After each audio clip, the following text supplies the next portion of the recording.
todo mundo esteja bem. Vamos continuar falando de metodologia de pesquisa. Então, nós já falamos de pesquisa quanto à abordagem, quanto aos objetivos, quanto aos procedimentos. Já falamos de técnica de coleta de dados. Então, agora a gente precisa entender de como compor a nossa amostra. Então, hoje nós vamos falar de amostragem, tanto em pesquisa quali como em pesquisa quantitativa. Bom, então vamos lá, moçada. Agora nós vamos começar a falar sobre um dos temas mais delicados quando a gente está falando de pesquisa, que é a seleção dos sujeitos que vão participar do nosso projeto. A correta seleção dos sujeitos que vão participar do projeto de pesquisa vai levar a uma melhor probabilidade de resolução do nosso problema de pesquisa. Mas se nós também não soubermos como selecionar esses sujeitos, a gente pode comprometer completamente o resultado do nosso trabalho.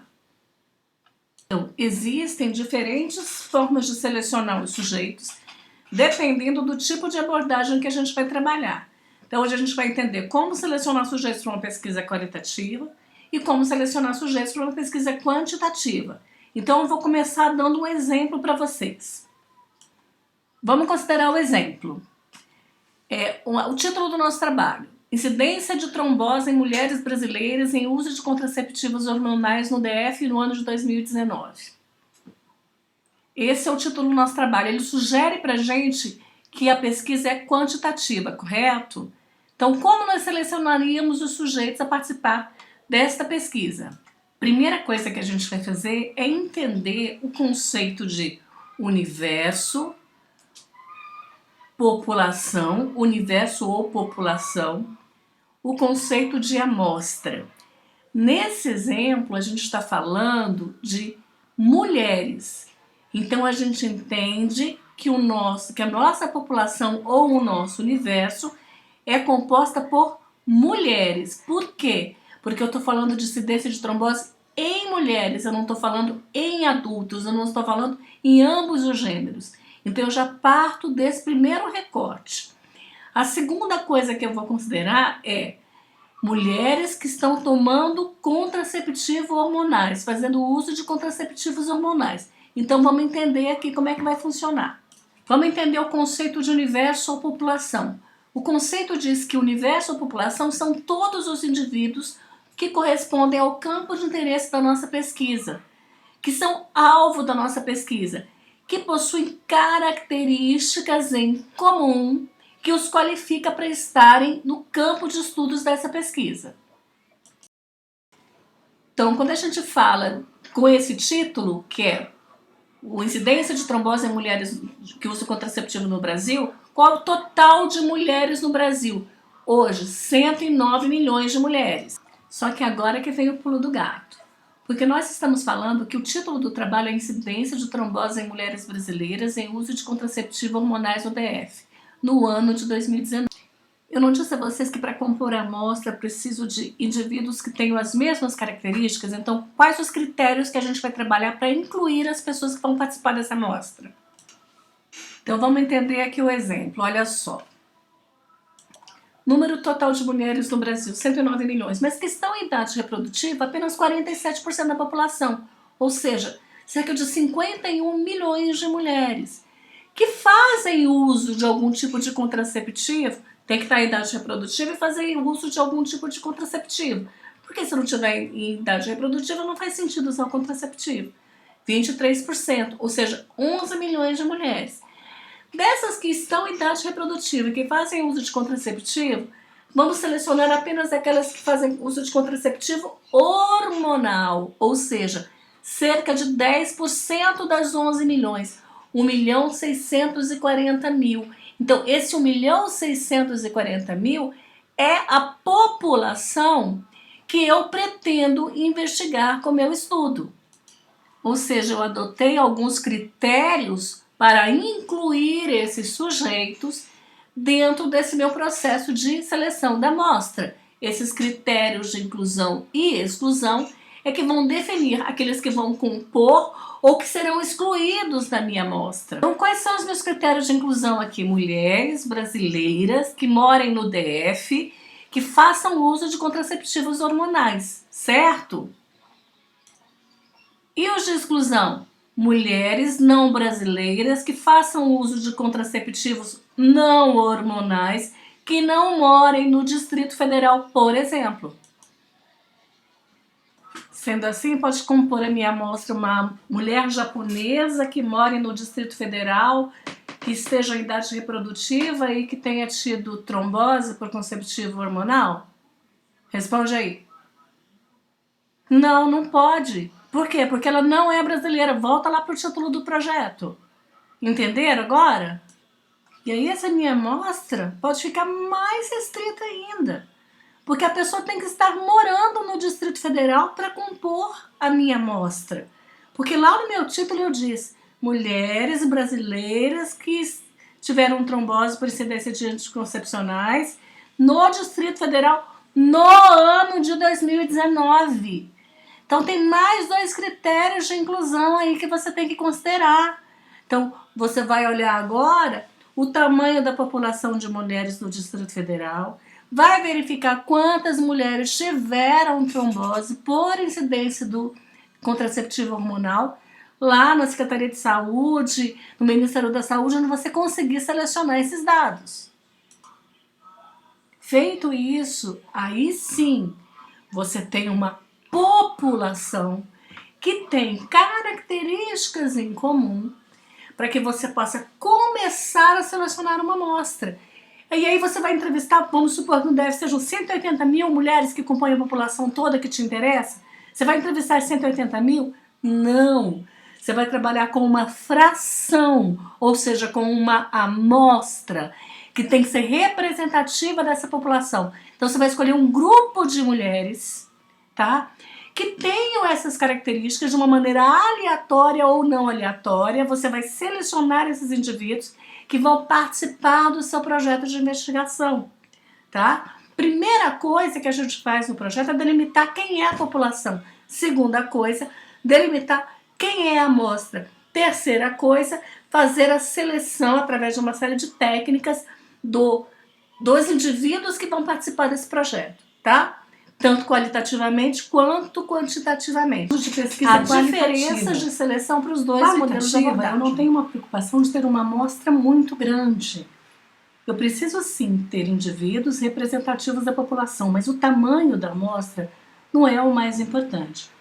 Então vou falar o que contam 2 autores sobre isso. Flick, um autor que é bastante consagrado na área, ele considera que no delineamento de entrevistas qualitativas, o que é necessário, na verdade, é refletir sobre o que se espera dos entrevistados e o quanto tempo é preciso para conseguir boas entrevistas, a facilidade de acesso aos possíveis entrevistados, se o estudo é longitudinal, o número de vezes que as entrevistas serão repetidas.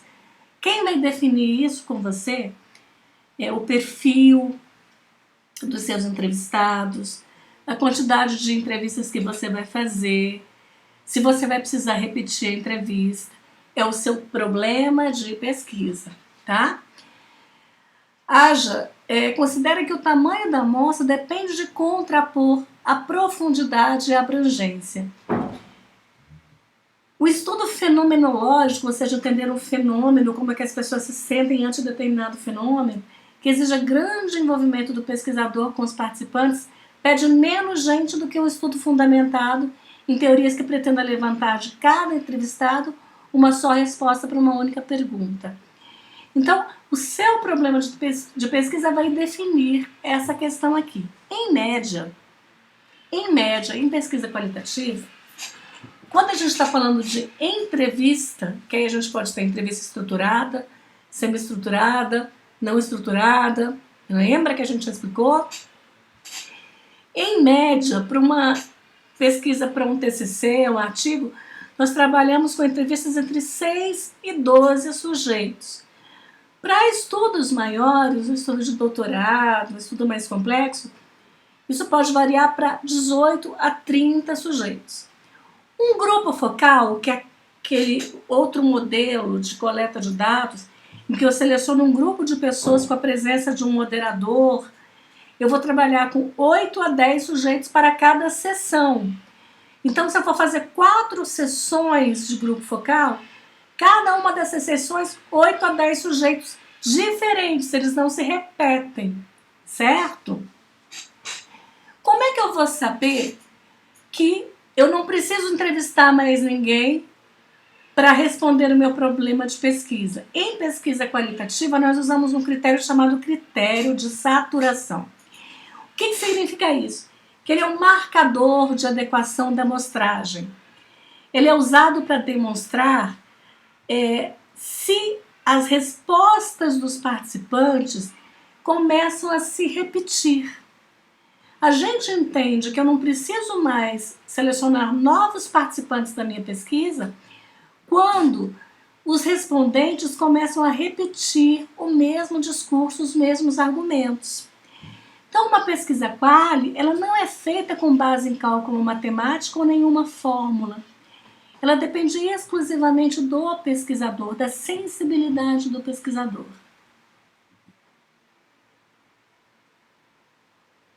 Minal diz que, ao discutir sobre a questão da amostragem na pesquisa quali, que não é necessária uma preocupação com generalização. Aqui a gente não quer generalizar os nossos achados. Aqui a gente quer interpretar um fenômeno e nada impede que, a partir desses achados de uma pesquisa quali, se elabore um outro instrumento para aplicar uma pesquisa quant. Você pode fazer um estudo adicional a essa questão. Quando eu falo de pesquisa quali, eu não vou falar disso hoje, mas existem 2 possibilidades de análise aqui em pesquisa quali, que é a análise do discurso ou a análise do conteúdo, que nós vamos falar no outro vídeo. Então, depois que você coletou os seus dados, como é que você vai interpretar os seus dados? Você vai discutir isso com o seu orientador, se você vai para uma análise de discurso ou de conteúdo. Eu gosto muito da análise do discurso para entrevista. A análise do conteúdo a gente costuma usar muito mais, por exemplo, se eu estiver analisando matérias de cunho sexista veiculadas nos jornais locais. Então eu vou analisar todas essas matérias, extrair aí as falas, categorizá-las, enfim, nós vamos falar disso em outra oportunidade, ok? Então a pesquisa quali, para fazer a amostra, segue esses procedimentos aqui. Continuando aqui, então agora vamos entrar para o processo de amostragem em uma pesquisa quantitativa. Diferente da quali, em que eu não tenho intenção de generalizar os meus resultados, ou quantificar, ou ter uma preocupação com o tamanho da amostra, aqui eu posso querer sim generalizar os meus dados. E quando a gente fala de pesquisa quantitativa, tem 2 formas da gente fazer o processo de amostragem, que é a seleção da nossa amostra. Eu posso trabalhar com uma amostra probabilística ou uma amostra não probabilística. Qual que é a diferença entre as duas? Probabilística é uma amostra que eu vou poder generalizar os meus resultados. A não probabilística não permite essa generalização. Por quê? Numa amostra probabilística, todos os participantes do estudo tiveram a mesma chance de serem selecionados para compor a minha amostra. Na não probabilística, isso não acontece. Vamos lá, vamos entender os tipos de amostras não probabilísticas e os tipos de amostras probabilísticas e as características de cada um desses tipos. Não probabilística, existem 3 tipos: amostra por conveniência, amostra por julgamento ou amostra por cotas. Vamos entender então. O que é uma amostra por conveniência? É uma amostra composta de indivíduos que são de fácil acesso ou que estão ao alcance do investigador. Elas, obviamente, são as mais fáceis, é a amostra mais comum que a gente costuma praticar, porque ela tem muitas facilidades em termos de custo e de logística, mas ela não permite generalização. Então, estou estudando a quantidade de alunas grávidas no ensino médio no IFB. Eu sei que tem 9 alunas grávidas, eu vou lá, pego essas 9 alunas e as entrevisto. Uma amostra a conveniência do pesquisador. Então, ela é muito simples. Ela é ruim? Não permite generalizar. Para estudos mais elaborados, a gente não costuma usar uma amostra por conveniência. tipo de amostra é uma amostra por julgamento.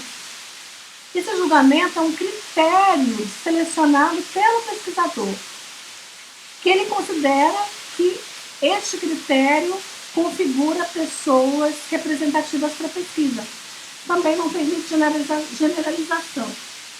Então, eu posso estar estudando aqui pessoas que não aprovam a política de cotas do governo federal. Então, eu estabeleço um critério, eu, pesquisador, e seleciono as pessoas que respondem a este critério. Pesquisa por cota também não permite generalização, tá? Elas buscam repetir as mesmas características da população, mas em proporções. Então, estou fazendo um estudo para saber a aprovação dos cursos do IFB para os discentes. Então, eu seleciono 50% de homens e 50% de mulheres. 50% de pessoas que tenham até 30 anos no grupo de mulheres, 50 pessoas que têm até 30 anos no grupo de homens. Cotas exatamente iguais. Eu posso colocar aqui grupos étnicos, eu posso colocar aqui orientação sexual, vai depender daquilo que o meu objeto de estudo sinaliza para mim, tá? A grande diferença entre a amostra por cota e a estratificada é uma amostra probabilística, e aqui a estratificada faz uma seleção aleatória, enquanto na amostra por cotas, essa seleção não é aleatória, certo?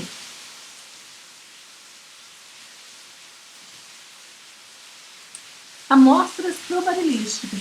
Essas aqui sim vão nos permitir generalizar o resultado dos nossos estudos. Então, existem 5 formas da gente fazer uma amostra probabilística. Vou explicar cada uma delas. A mais simples é a amostra aleatória, que, como o nome já diz, a amostra aleatória é simples. Então, eu tenho uma turma, por exemplo, de 100 alunos. Então, eu vou sortear entre os 100 alunos 20% da população. Escrevo um número de 1 a 100. 20% dos alunos eu vou selecionar para compor a minha amostra. Então, é uma amostra aleatória simples. Eu vou sortear 20% desses alunos ali, entre os números que eu distribuí, de 1 a 100, sorteio 20. Então, o aluno de número 3 pode ser sorteado, o aluno de número 27 pode ser sorteado. Todos tiveram a mesma chance de participar. Segundo tipo de amostra probabilística, amostra sistemática. Diferente da aleatória simples, a seleção da amostra é feita por um processo periódico pré-ordenado, então um processo de intervalo. Nesse mesmo exemplo da turma com 100 alunos, eu quero 20% dos matriculados, certo? Então, eu vou sortear um valor entre 1 e 5. Então, eu peguei o aluno número 1, depois eu vou pegar o aluno número 5, depois eu vou pegar o aluno número 10, depois o aluno número 15, o aluno número 20, e assim por diante, tá? Até eu compor 20% do total que eu preciso para minha amostra. Amostra aleatória e estratificada. Aqui nós vamos dividir a população em subgrupos, de acordo com determinadas características, como sexo ou faixa etária.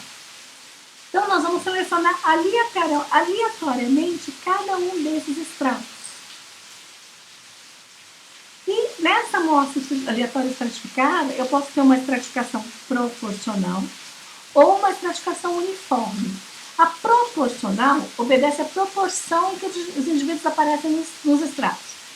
Então, se eu tenho uma turma lá de 100 alunos, 40% são mulheres e 60% são homens, eu vou pegar 20% dos 40% de mulheres e 20% dos 60% que são homens. E vou sortear entre esses participantes as pessoas que vão compor a minha amostra. Numa amostra estratificada uniforme, eu vou sortear um número igual de elementos em cada extrato. Então, é recomendável que os estratos sejam mais ou menos do mesmo tamanho, ou seja, 50% homens, 50% mulheres. Vou sortear 25 de cada um deles. Um outro tipo de amostra que a gente pode ter probabilística é uma amostra por conglomerados. É uma amostra aleatória de agrupamentos naturais de indivíduos, ou seja, conglomerados na população. Ela oferece algumas vantagens logísticas na sua aplicação, pois aumenta a complexibilidade de análises estatísticas. Porque o que a gente percebe? Os indivíduos tendem a ser mais homogêneos quando a gente fala de conglomerado. Então, um exemplo aqui, no estudo de empregabilidade de alunos do ensino médio. Primeiro a gente sorteia as salas de aula das escolas de um município, aplicamos um questionário a todos os alunos da turma sorteada. Então, a gente está falando de Brasília, eu quero saber a empregabilidade dos alunos do ensino médio de todo o Distrito Federal? Não, eu quero saber a probabilidade de alunos empregados, por exemplo, só da asa norte. Então, eu pego uma quantidade de escolas da asa norte,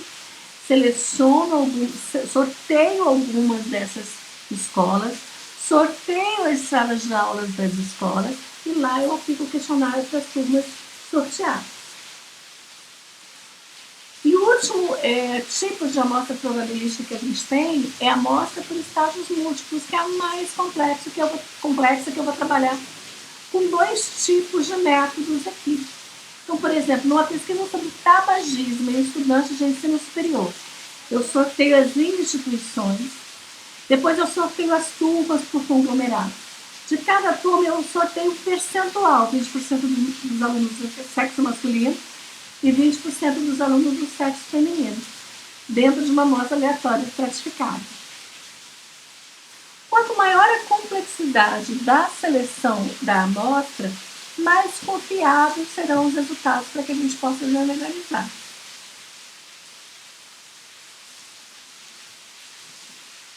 Então, já entendemos como é que eu faço para selecionar os indivíduos que vão compor o meu estudo, certo? Se for uma pesquisa quali, eu tenho um tipo de seleção. Se for uma pesquisa quant, a gente já falou de amostra probabilística e não probabilística. Você vai escolher aí, ou melhor, se enquadra para o seu estudo. E aí vem a pergunta final, que vocês sempre querem saber. Afinal de contas, qual é o tamanho da minha amostra numa pesquisa quant? Lá na qual eu já expliquei. Pode variar entre 6 a 12, tá? E numa quant, aí eu tenho que ter uma amostra um pouco mais significativa. Então, quando eu falo de tamanho de amostra em pesquisa quant, eu vou usar uma fórmula, que é um cálculo amostral. Esse cálculo amostral implica em a gente detectar qual é o erro amostral que o nosso estudo está disposto a considerar. O erro amostral é a diferença entre o resultado amostral e o verdadeiro resultado populacional. Não há dúvida de que uma amostra não representa perfeitamente uma população. Ou seja, a utilização de uma amostra implica na aceitação de uma margem de erro. Esta margem de erro é que nós chamamos de erro amostral. Comumente, nós trabalhamos com 3 tamanhos de erro amostral. 3%, 5% e 10%. 10% de erro é mais incomum da gente ouvir falar, porque é uma amostragem muito frágil. Então, a gente se concentra entre 3% e 5%. Você já deve ter ouvido em pesquisas na TV, apresentadas por jornais, dizendo: foi feita uma pesquisa de opinião assim, assim, assado, o erro amostral aceitável foi de 5% ou de 3%. Tá? Então, a gente está falando dessa diferença entre o resultado amostral e o verdadeiro resultado populacional. O erro amostral é o tamanho da amostra. Desculpa. O erro amostral e o tamanho da amostra seguem em sentidos contrários. Quanto maior o tamanho da amostra, menor o erro amostral. Quanto menor o tamanho da amostra, maior o seu erro amostral. Um outro quesito que nós vamos inserir dentro deste cálculo para estabelecer o tamanho da nossa amostra é o desvio padrão ou grau de confiança que nós queremos para o nosso estudo. Esse grau de confiança estabelece um limite para a interpretação dos resultados, ou seja, significa que há uma probabilidade X do resultado obtido no levantamento estar correto. Nós queremos a maior probabilidade possível de que o nosso estudo represente de fato o comportamento, as manifestações de um determinado fenômeno. Então, quais são os desvios padrão mais comumente utilizados? 68%, 95,5% e 99,7%. O mais comum de todos é a gente trabalhar com desvio padrão 2, ou seja, o nível de confiança de 95,5% que o seu estudo está correto. O outro item que vai entrar nessa conta é o que nós chamamos de split. O que é o split? É a gente verificar qual é o percentual que este fenômeno se manifesta, que o fenômeno se verifica. Existem dois níveis de split que nós podemos aplicar. Um split para amostras homogêneas, 80-20, ou um split para amostras heterogêneas, 50-50. No split 80-20, indica uma menor variação das respostas, ou seja, a população é mais homogênea, portanto, menor variação das respostas. Já o split 50-50 indica muita variação entre as respostas dos entrevistados. É uma amostra mais heterogênea. Simplificando, 50% de chance de estar certo, 50% de chance de estar errado. No outro, 80% de chance de estar certo, 20% de chance de estar errado. Ótimo, então como é que nós vamos fazer esse cálculo agora? Tem uma formulazinha aí. Uma amostra infinita, ou seja, populações acima de 100 mil pessoas, se aplica a fórmula N, que é o tamanho da amostra, igual a Z, que é o nível de confiança, que nós vamos substituir lá para aquele 2, vezes P vezes Q. Você sabe se a sua amostra é homogênea ou heterogênea? Não sei? Vamos botar 50-50 aqui. Dividido pelo erro amostral. Que erro amostral que a gente está trabalhando? Vamos trabalhar com erro amostral de 5. Aplicado esses valores, você tem o resultado do seu cálculo amostral. Eu pedi para vocês fazerem isso em sala de aula, hein? Para uma amostra finita, populações até 100 mil pessoas, a fórmula é um pouquinho diferente. N, que é o tamanho da amostra, igual a Z, que é o desvio padrão, que a gente já colocou 2 ao quadrado, vezes P, vezes Q, aqui 50-50, né? Vezes o N, que é o nível de confiança estabelecido, expresso no número do desvio padrão,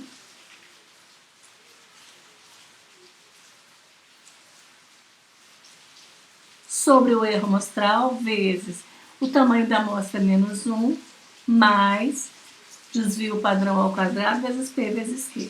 Ai, Carla do céu, é difícil demais isso, né?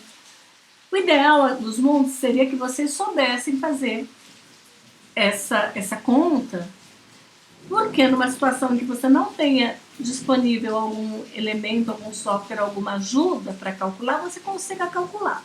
Mas a santa internet disponibiliza um monte de software, um monte de sites onde você joga lá os seus dados, ela calcula para você automaticamente, tá? Então, só para vocês terem uma ideia aqui, vamos supor que eu tenho uma população aqui maior que 100 mil pessoas. Se eu estivesse trabalhando aqui com um desvio padrão de 95,5 e um erro amostral de 3, quanto que seria o tamanho da minha amostra? 2.500 pessoas. Se fosse um desvio padrão de 5, 400 pessoas. Se fosse um desvio padrão de 10, 100 pessoas. Então, quanto maior o tamanho da minha população, menor o meu erro amostral, certo? Então, espero que vocês tenham entendido como chegar nesse númerozinho aí agora. Certo? Então, espero que todo mundo tenha entendido como é feito o processo de amostragem, como nós selecionamos os indivíduos, qual o tamanho da nossa amostra. Ok? No próximo vídeo nós vamos falar de delineamento de pesquisa, recursos, materiais que nós vamos utilizar e depois nós vamos finalizar com os tipos de análises possíveis de serem realizadas tanto numa pesquisa query como numa pesquisa quant. Beijo, se cuidem!